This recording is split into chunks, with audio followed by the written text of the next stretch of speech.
اليوم مشاهدينا راح اتكلم بكلام بصوره عامه، ما اريد او اترجاكم اثناء التعليقات تقولوا اسامه انت قاعد تتكلم على موضوع كذا وكذا. لا الان كلامي بصوره عامه حتى الي لنفسي. الله عز وجل في هذه الحياه خلق الله عز وجل طرق لهذه الحياه. هنالك طريق شر وهناك طريق خير. تسلك طريق الشر نهايتك تكون شر يا اخي، تسلك طريق الخير نهايتك سوف تكون خير، وفي كلا الطريقين سيكون هنالك الله في النهاية ويوافيكم أعمالكم. طريق الشر يجيب لك الشرور وأهل الشرور، طريق الخير يجلب لك أهل الخير والنهايات الخير.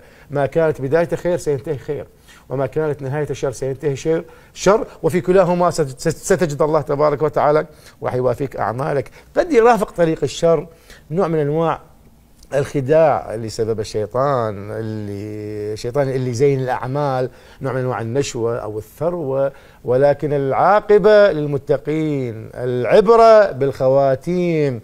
بسم الله الرحمن الرحيم، إنا هديناه السبيل فأما شاكرا وأما كفورا. هاي قوانين إلهية، هاي مو مزاجية، هذه قوانين الحياة الله تبارك وتعالى خلقها، وهذه القوانين اللي خلقها تبارك وتعالى خلص هذا قانون.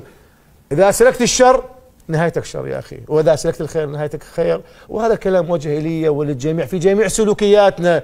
هنالك طرق للشر وطرق للخير، ونحن مخيرون ما بين هذا وهذا. هذه قوانين الله تبارك وتعالى. وشلون نقدر نوصل للخير والشر؟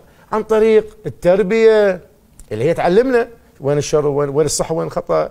التربية والدين والعلم والمعرفة والأخلاق اللي تخلينا نتخذ إحدى تلك الطريقين. هذه قوانين ربانية إلهية، وكلامي عام للجميع، ما أقص به حالة معينة، حتى كلام لنفسي يا أخوان. ولو كل إنسان بينا سلك هذا الموضوع أو افتهم هذه الحالة أكيد راح تقل هناك أخطائنا. فهذه قوانين الله تبارك وتعالى في هذه الحياة الدنيا.